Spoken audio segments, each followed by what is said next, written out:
Welcome back. I'm moving on to last segment of today, talking about arts and music. And of course, this is our soft power. And only music and arts can bring people from different nationalities, regardless of the religion or background, together. And of course, one of our main tools in celebrating any of our festivities is, of course, by music, especially that, let's say, music, something that can express our feelings or deeply feelings.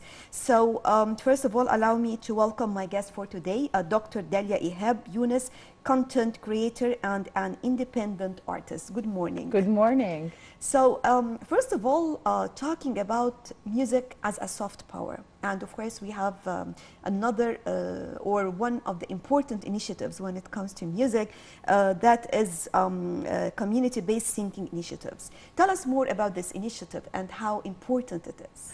Okay, so I believe that community-based singing and music initiatives in general are very important because they bring people to the basic human nature. I mean, think about how people, since the earliest forms of history, used singing as a tool for self-expression. You can find farmers, craftsmen, heavy-duty workers using singing to cope with long working hours. You can find mothers creating lullabies to put cranky children to sleep. So it has been always there as a tool for self-expression. So when I thought about Aadad Ghuna, or the singing circle, I thought that the Egyptian community needs an initiative that brings people together, as diverse as they are, as different as they are, and as beautiful as they are, so that they can all practice group singing, which is scientifically proven to promote for mental health and for psychological well-being.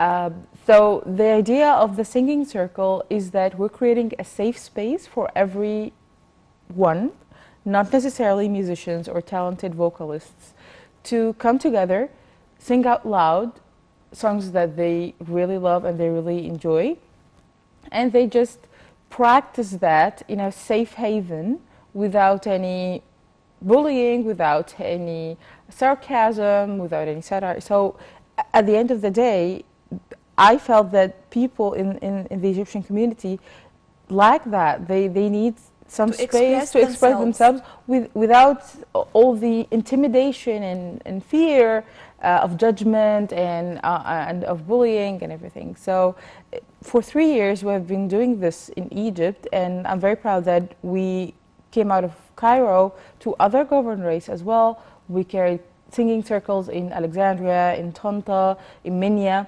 and I really dream that we can take that initiative and that concept to other governorates around Egypt. And who knows, you might come out with some talented singers as well. Yeah, actually this has been the case in many singing circles.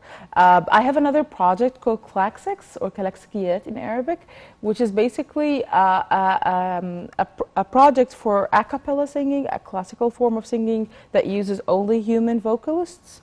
And I used that very unique form of art to remake some Egyptian folklore, pop music, and even the very common mahraganat music in Egypt, which people always stereotype as like trash music and unclassy music. So I use classical art, which is very prestigious and very elite, to remake these songs and show people that classical singing could make something beautiful out of what other people think is not beautiful. So because I need very, very talented vocalists in this project, I used to spot some talents in the singing circle, although it's not mainly targeting talented vocalists, but I was very, very lucky to find some talented vocalists during the singing circle. And what I consider myself more lucky in is that I found beautiful human beings. I found people who are not afraid to show their emotions. I was just going to ask you about how your initiatives were perceived by Egyptians, and who are exactly the audience? Are they all youth, or you have some old ages? Tell me more about it.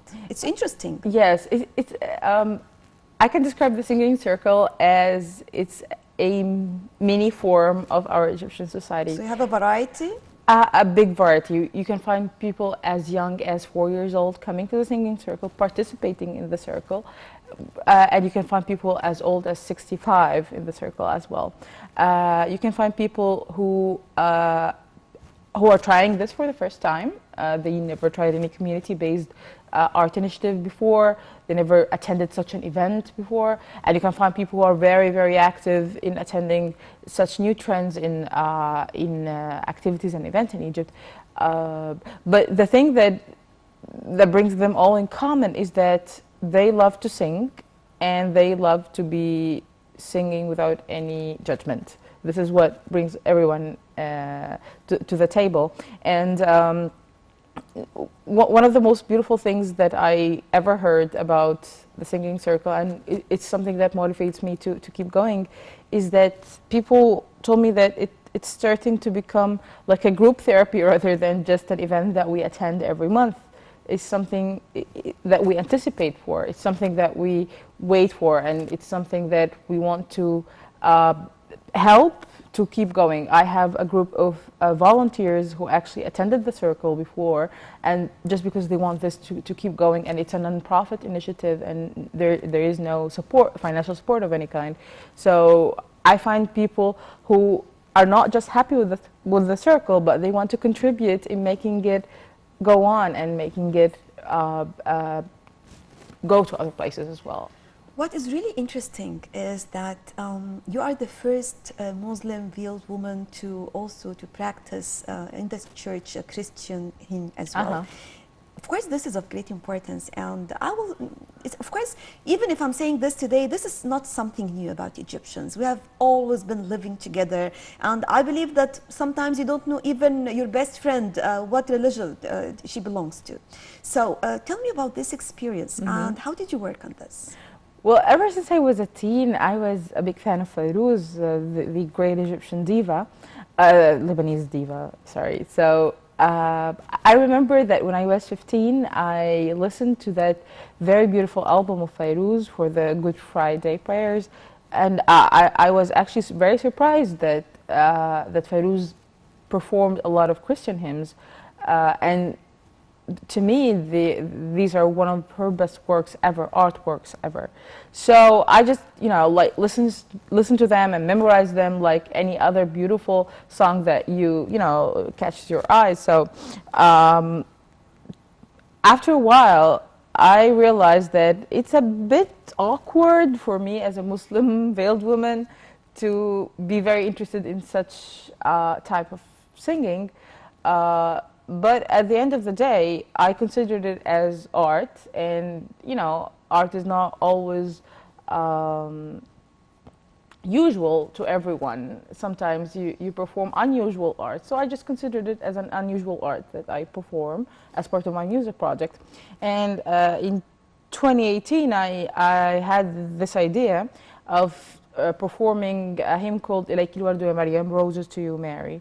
And I thought that perhaps I can sing it inside a church to make use of the beautiful acoustics of the place. Can you recall a part of this? So maybe you can listen to it. Yes, of course.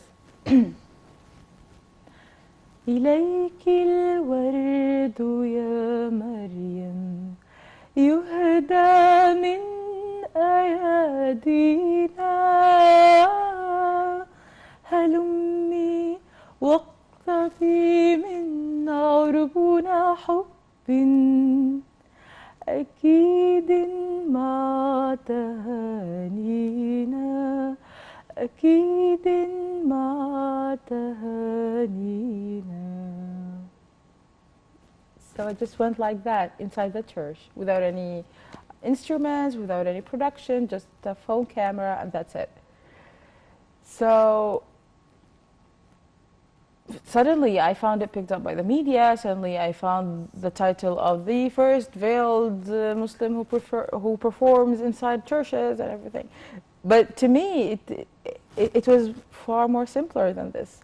It's just that I loved the song, and I loved an icon, which is Virgin Mary, beloved by everyone here You in know, Egypt. even And you that's it. affected my inner feelings right now while just performing this short part. And this is the most important part about it. Even I don't want to listen to music. It is enough just to hear the words of something like this, and we can feel it. Especially, we are talking about something that is common among Muslims and Christians as well. When we talk about Jesus, when we talk about Maryam, of course, all these human values has nothing to do with the religion itself, but it has to do with humanity. Maybe I will ask for another part, if you don't mind. Well, definitely, yes. Maybe I can actually sing something that I have brought for Thanksgiving. Last Thanksgiving, I was invited to an interfaith event by St. John the Baptist Church in Maadi. And I performed a hymn that I personally wrote. It's an Arabic cover for a hymn called For the Beauty of the Earth. And it's all about being thankful to God for every beautiful thing that we have. So here's a small part of the Arabic Please version. go on.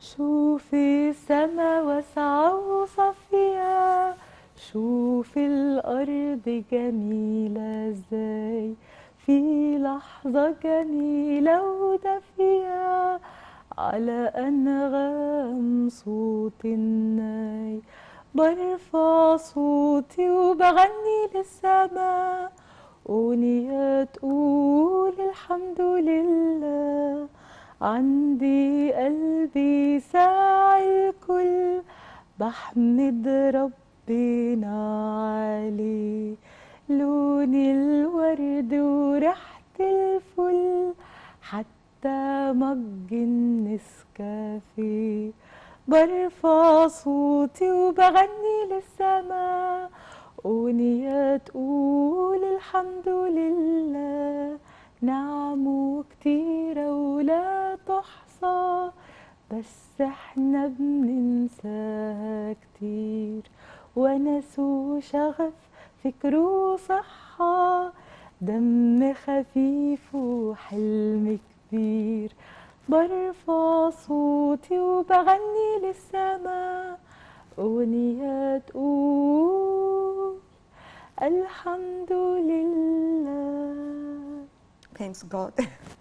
So I want to talk more about what you are doing really express the strength of the Egyptian woman. Of course, Egyptians in general, but as long as we are both women here. So I want to talk about the role of women in this. And you were very, let me say, brave to do this and to take such a step. Of course, you have a direct message, not only in Egypt, but to the whole world. Well, I've been always a very active promoter, very active actually promoted for women's rights and feminism and everything. So I remember when I used to travel outside Egypt, and the first impression that I usually left is that she's a very typical Muslim Egyptian woman. I'm actually a mother as well, so I look very mediocre, like a very normal person. So just the moment I start talking about my ideas, my projects, my singing, and so people get very, very surprised. I mean, you don't look like artists, you don't look like activists, you don't look like those people who practice such ideas. So this was actually a core value that I'm promoting for. And as a woman, you don't have to look or you don't have to act in a certain way in order to express yourselves and what you truly believe in. So this is something that I always stress in every media interview, in every art project I do, is that you have the right, whatever your background is or however you look, you have the right to express yourself in the way you choose without any judgment or without any harsh criticism from others. I mean, I accept criticism all the time, and especially after performing Christian hymns, I've been faced by a very, very high wave of harsh criticism. But that's okay. But I think not anymore. Maybe it was in the very beginning.